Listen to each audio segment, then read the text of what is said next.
आप अपनी संतान से क्या चाहते हैं? ईश्वर ने जो संतान तुम्हें दी है वह अनेक जन्मों के वरदान और उपहार स्वरूप प्राप्त हुई है।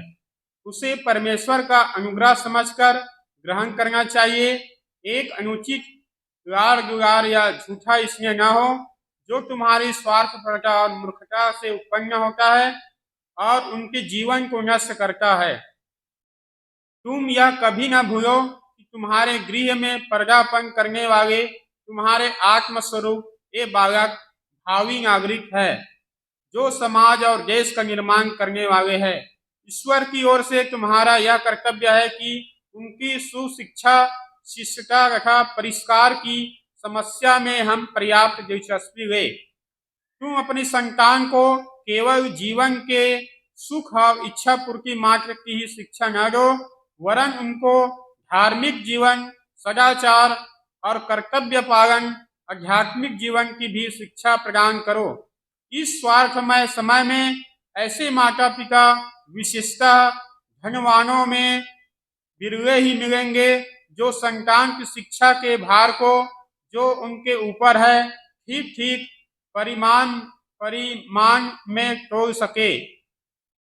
जैसा वातावरण तुम्हारे घर का है उसी सांचे में घर का तुम्हारी संतानों का मानसिक संस्थान, आदतें, सांस्कृतिक स्तर का निर्माण होगा। जबकि तुम अपने भाइयों के प्रति दयालु, उदार और संयमी नहीं हो तो अपनी संतान से क्या आशा करते हो कि वे तुम्हारे प्रति प्रेम दिखलाएंगे। जब तुम अपना मन विषय, वासना, आमोद प्रमोद तथा कुत्सित इच्छाओं से नहीं रोक सकते तो भला वे क्यों ना कामुक और इंद्रिय लोलुप होंगे।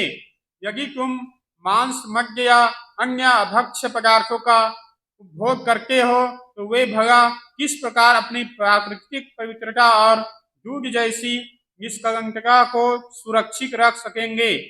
यदि तुम अपनी अश्लील और निर्जल आदतें, गंदी गालियां, अशिष्ट व्यवहारों को नहीं छोड़ते तो भला तुम्हारे बालक किस प्रकार गंदी आदतें छोड़ सकेंगे।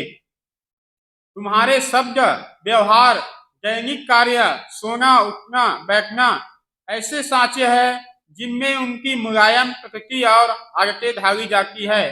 वे तुम्हारी प्रत्येक सूक्ष्म बात देखते हैं और उनका अनुकरण करते हैं। तुम उनके सामने एक मॉडल, एक नमूने या आदर्श हो।